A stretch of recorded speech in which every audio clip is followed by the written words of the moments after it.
What's going on, you guys? TBR here, back yet again with another King of Fighters All-Star video. And in today's video, we are going to be doing another video in our Spotlight series, this time taking a look at one of the other SS characters from the Guilty Gear collaboration.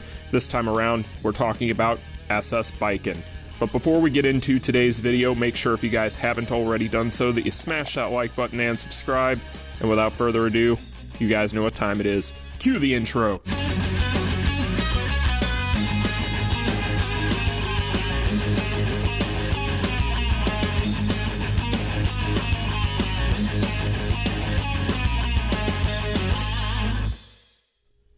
Alright, you guys, so let's go ahead and start off with the typing and the leadership ability. So SS Baiken is going to be a purple attack type fighter with a leadership ability that increases attack type fighters' attack by 40% and their critical damage by 50%.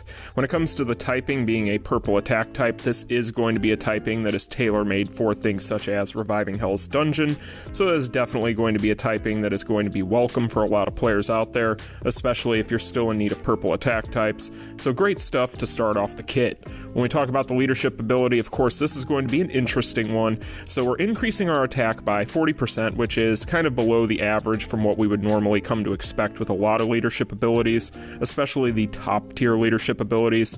However, like I had mentioned, this is a very interesting leadership, and as you guys can see with the secondary effect being able to increase our critical damage by a whopping 50%, this is definitely going to have its uses, especially for Baiken herself. It's very interesting, but it seems like this leadership ability was kind of tailor-made for this character's kit, and as we go through here and you guys realize more and more that this character is going to be predicated upon critical damage, then you're going to notice that that is going to be a big player for this character, and more than likely you might actually find yourself using this leadership ability specifically for things such as guild raid on her in quite a few scenarios, but we'll kind of talk about that when we get there. However, I would say that this leadership ability, while not the best in the game, and definitely not going to be the tier 1 leadership abilities that we've come to expect from a lot of these characters, this is definitely going to be a leadership that is going to be beneficial for Baiken, as well as other select characters in the game, so it isn't necessarily going to be bad, it's just going to be very niche, and it's only going to have isolated uses for the most part, but still very solid, while not being the best in the world. So, next up here, let's go ahead and talk about the cores, and start taking a look at what makes Baiken tick. So to lead off the cores, the first thing that you're probably going to notice is she does have that 30% power charge rate increase, which we always look for and love to see. But we also want to pay attention here to what the rest of these cores are trying to accomplish before we get into the exclusive ones, because as you guys can see here, Baiken is definitely trying to do one of two things very well. She's trying to do a lot of damage very quickly, and she's trying to do it mainly through criticals. So as you guys are going to see here, that is going to be a theme running through these cores, with the main one that I would like to point out here being that critical damage rate increase by 24%. So as you guys can see, she's going to increase her damage by 24% upon landing a critical hit. That is a huge multiplier for her and a very nice source of her damage. This character in general, whenever I talk about her, I try to get people to kind of understand and visualize her as a bit of a kind of a Kasumi style character, and in fact I do believe that this character not only fulfills the same niches that Kasumi does, but she's also going to be able to do it better, and that is something that you guys are going to be able to see as we go through this video, especially if you're willing to make the maximum investment into this character, but we'll talk about that more as we go. Now, when we talk about the exclusive cores, first up here we're going to have Colonial Survivor. This is going to increase the target's damage received by 28% for 5 seconds upon landing an attack on a shocked target on a cooldown of 10 seconds, and increase our active skill damage on a bleeding target by 80%, and we're also going to gain 10% power when attacked while in fear, and apply fear to the attacker for 2 seconds on a cooldown of 7 seconds. Okay, so we got a lot to talk about there. So first up here, you're increasing your target's damage received by 28% for 5 seconds whenever you are attacking them with shock applied. So this is going to be a character that is going to boast mixed dot, as you guys can already tell. She is going to have shock as well as bleed. So this is another really nice multiplier, and it also kind of goes into the increase to your active skill damage on a bleeding target by 80%. So both of those multipliers there, if you are able to apply those dots, are going to be giving you a lot of damage. So again, the damage ramp on this character can get pretty insane. And then then that gaining 10% power when attacked while in fear and applying fear to the attacker.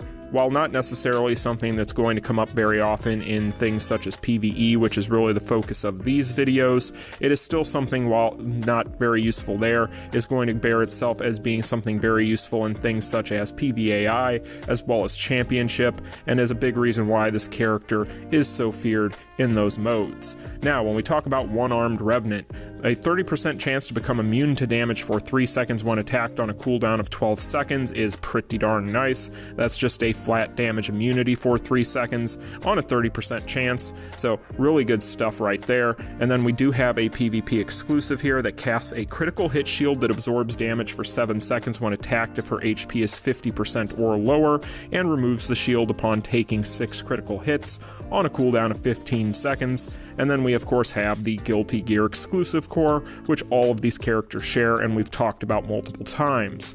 So when it comes to that 30% chance to become immune to damage for 3 seconds when attacked, of course that is fantastic. That means that basically it is not going to be hyper armor or anything like that, so your opponents are not necessarily going to be able to just remove that damage immunity if they have an effect on their character that has that, so great stuff there.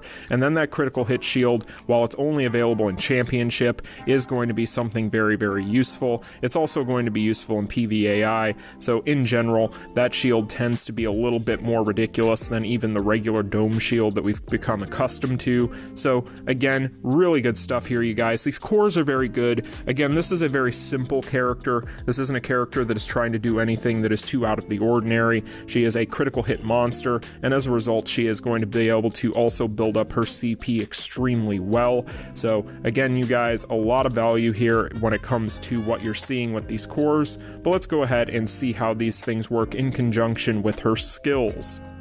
First up with the S1, we are going to be increasing the target's damage received by 28% for 8 seconds upon landing a skill, and resetting the cooldown of Suzerain EX when using a skill on a cooldown of 12 seconds. So you are going to be able to reset the S2, which is going to be your chain skill, which we'll talk about. This is a bit of a short range skill here, and it is going to have off the ground. However, keep in mind that this one is going to be, like I mentioned, a short range skill, so you're not going to be able to just cast it out willy-nilly. However, it has very good XY. So as I mentioned, the S2 is going to be a chain ability, so starting off we are going to be able to gain hyper armor as well as applying fear to the enemy for 3 seconds upon landing a skill, guard included, and this can be used when attacked. However, it is limited to being airborne. So we do have an airborne interrupt with hyper armor as well as fear. So this skill tends to be her best skill in general, in my opinion. It is extremely quick and it is going to have some devastating effects on it. So this is going to typically be the skill that you're going to lean on, and it's one of my favorites right now for any of the Guilty Gear fighters. So next up here, like I mentioned, we do have a chain skill, so the next part is going to deal shock damage equal to 38% of attack to the target every 1 second for 7 seconds every time a skill lands. Really good stuff right there, and a pretty average duration on the shock damage, but still very nice. And then finally, we are going to be able to apply bloodshed to the target for 7 seconds upon landing a skill, which is going to deal bleed damage equal to 30% of attack every 1 second, and decreases the HP recovery by 80%. So in general, you guys, very good stuff. This is an amazing chain skill, and like I said, the S2 tends to be her best overall ability. It has off the ground and full screen, so great stuff. On the S3, we are going to increase our attack by 35% for 7 seconds while dealing additional damage equal to 220% of attack to all enemies upon a successful attack, guard included, with a 50% chance to remove the target's super or hyper armor. Now keep in mind that this skill is not going to be quite full screen, but it's very, very close. However, it groups mobs like crazy, and it is also going to have off the ground and be very fast. So in general, this is an amazing skill and easily exploitable against plenty of mobs and bosses. The core finisher is going to offer a 60% chance to reset all of your active skills, which is just ridiculous when you want to chain your finishers together, which is a big perk to this character. And when it comes to the core finisher, it is on the the average length of around 5 seconds, which is almost welcome due to the effect. But when it comes to the 3PG finisher, we are going to obtain 12% power when using it. Again, another really nice perk when it comes to chaining these finishers together. And when it comes to the 3PG finisher, it is going to be a full screen cinematic. It's going to be perfect for things such as guild raid and time attack. It's around 10 seconds in length, and it is very, very good. So in general, a big perk to this character is going to be her finishers. But let's talk about cards. So when it comes to cards, this is going to be one of the characters that absolutely wants the Guilty Gear set in the worst way. I cannot stress enough how important the Guilty Gear set is for this character. However, if you need a few random ideas for kind of budget options as well as more premium options, you can take a look at the other card sets that I've listed here. This character isn't necessarily going to be as big of a beneficiary of some of the other SS sets as others because she isn't necessarily predicated on blast actives, but in general, the Guilty Gear set is the way to go. Now when it comes to stones, of course this is an SS character, so she's going to have access to the SS stones. However, if you don't have those, Guilty Gear attack stones are just fine, but I highly recommend the SS Volume 4 Circle Stone for critical damage, as well as the Volume 3 Hexagon Stone for critical damage for the SS characters, because that is going to be of the utmost importance if you're trying to min-max your damage on this character. And then when it comes to your star and your moon imprints, you just want to go ahead and boost your shock damage, or you can just fall back on bleed, but that is going to be less important. However, I cannot stress enough how important those critical stones can be on her, so if you have them, definitely consider putting them on her, especially if you're planning on building her. But with that being said, guys, let's get into the PvE performance and take a look at how it works. Now, when it comes to her performance against mobs and bosses, SS Baiken is an absolute machine. I cannot stress enough how well this character can go in and take care of mobs, but when it comes to this character, if you're looking for a character from the Guilty Gear collaboration that is going to be specifically very good for things such as time attack, you need look no further than SS Baiken. This character not only can go ahead and chain her finishers together extremely well, but she's also going to have amazing XY access on all of her skills. She's going to be able to go in and deal ridiculous amounts of damage. She's going to have that splash damage effect on her S2, which is going to be able to take down mobs like crazy. So in general, this character is going to be an absolute dream for mobs. So when it comes to this character, really the name of the game here is going to be just exploiting that XY access as well as that really, really high damage. And keep in mind, I don't even have the extra crit stone on my Baiken, thanks to the fact that I need unpairing kits, and I'm still going in and dealing ridiculous amounts of damage to some of these mobs. So when it comes to Baiken, her performance against mobs cannot go understated. Again, especially if you're someone who needs an extra character for things such as time attack. But in general, this tends to be one of the best perks to this character in PvE, and an extremely strong mobbing character. Now when it comes to bosses, thanks to the fact that this character is able to output so much damage, there isn't really going to be a boss that's going to be able to survive her awakening spam if she's been heavily invested into. So amazing stuff here, you guys, and I cannot say enough good things about her capabilities in either of these scenarios. Now when it comes to PVAI, this character is a monster. I have not run into a scenario yet when it comes to PVAI where this character has even had any trouble whatsoever against any character. And she is going to be able to just go in and hard carry a team when it comes to these things. So if you need a tailor-made PVAI character that can go in and just deal absurd amounts of damage and bully characters, then SS Baiken is the character for you. So when it comes to Immortal performance, this character is going to be absurd here. Now when it comes to Baiken, the big thing here about her that is going to make her so good is going to be two things. She's going to be able to chain her finishers together extremely well thanks to the fact that she has those really nice effects on both, but also she is going to be able to output so much damage that she is going to be able to go in against basically any Immortal and give you a ton of support when it comes to DPS. So this is a character that if you are planning on exploiting the Guilty Gear characters in this mode, I would almost argue is one of the absolute best of all of them for this mode specifically, just based solely upon the fact that she can go in and chain her finisher so well and output so much damage so quickly. So if you need a character here that is going to be able to hard carry you for damage or make up the damage for a couple of other characters on a team or so on and so forth, then Baiken is going to be an extremely good option for that. As you guys can see here, these characters are chaining their finishers together very, very well, and I don't even have a leader on this team that is buffing the power charge rate. I'm just going purely vanilla here, and all of these characters are just taking this Immortal to task. So at the end of the day, when it comes to Baiken, in my opinion, like I mentioned, she is going to be one of the best Guilty Gear characters for this scenario, and that is saying something when you consider that all of the Guilty Gear fighters arguably are fantastic here. So no complaints on my end, an amazing character in Immortals in general. Now, when it comes to Guild Raid, you guys, of course, SS Baiken is going to be tailor-made for Lunatic difficulty against Nightmare Geese, especially if you want to go ahead and apply the Shermie option card to her in order to make up for the fact that her Shield Shred can be a little bit on the lower end by comparison to some of the Tier 1 Shield Shredders in the game. This isn't anything that necessarily is that big of a deal, and I'm still able to get an easy 1-key with her even without that option. But if you wanted to use that option card, you'll still be able to deal an amazing amount of damage, as you guys can see here, and it's going to help you out in a big, big way.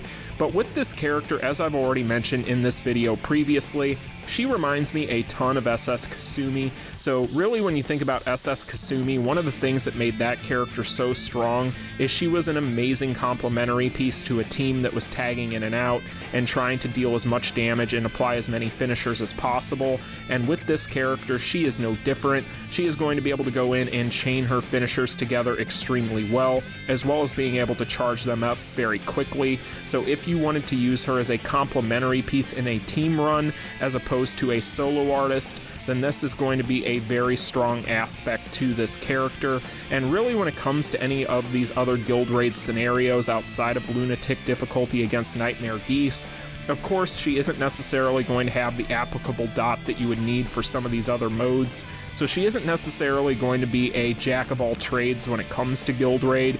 She's kind of going to be more so a character that is really just going to be sequestered as a solo artist against Lunatic difficulty against Nightmare Geese, unless you're wanting to go ahead and apply a striker that is going to have the applicable dot needed in order to go ahead and take down that shield. But at the same time, I would argue that that's kind of a waste at that point. However, when it comes to this character, against Lunatic difficulty of Nightmare Geese, this is one of the easiest 1-keys that I've ever had here. She's going to be able to take some hits. She's not going to be necessarily as squishy as some of these other attack types that we've had in the past. So she is going to be able to take a hit here and there without having to worry about her dying right away, especially if you have Dizzy applied as her striker. You're not even going to have to worry about that. So in general, this character has a ton of utility here if you want to go ahead and exploit certain things. Again, think SS Kasumi. But when it comes to her, she is going to be a little bit relegated to just going in against Lunatic difficulty against Nightmare Geese if you're wanting to solo. But again, I would argue that her biggest perk here is going to be the fact that she's an amazing complementary piece for a full team. So if you're doing full team runs, this character is going to be very, very strong for that. So at the end of the day, I have nothing but positive things to say here, even though she is very expensive to build, especially with the SS stones needed to get maximum damage in order to do some of these things. But at the end of the day, SS Baiken is a fantastic, phenomenal DPS dealer. However, she is very steep to build, so keep that in mind.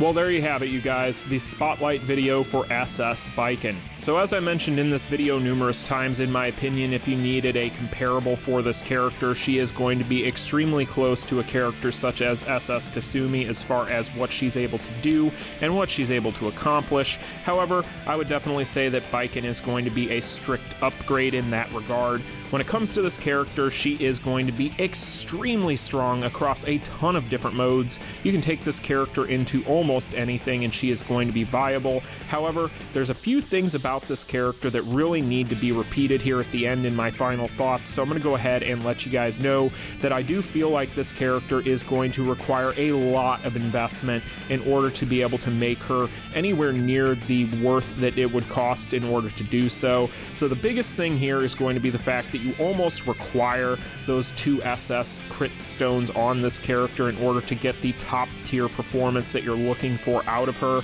So if you don't have either of those stones, you are going to be missing out on a lot of damage. However, as you guys have seen with my Baiken, being the fact again that I don't have both of those crit stones on her because I'm missing an unpairing kit, she only has one of them and she's still able to output the amount of damage that she is. But the other thing about her is she is really going to want that Guilty Gear set. So if you don't have a Guilty Gear set for her, then you're probably going to regret it in a big way. And in general, being an SS character from a collaboration, she is going to have a steep investment proposition. So this is a character, while extremely strong, she is going to require a lot of resources in order to be able to fully invest into her and get that performance. So that is definitely something to keep in mind, especially if you're really just looking at her for things such as Nightmare Geese. You'd be better off just investing in Ino at that point, because while Ino is not going to be dealing anywhere near the amount of damage this character will, you are going to be able to build up Ino quite easily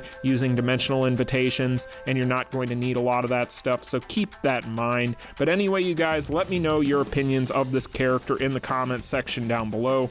Don't forget to like, share, and subscribe on your way out, and I'll see y'all in the next one. Peace. Continue.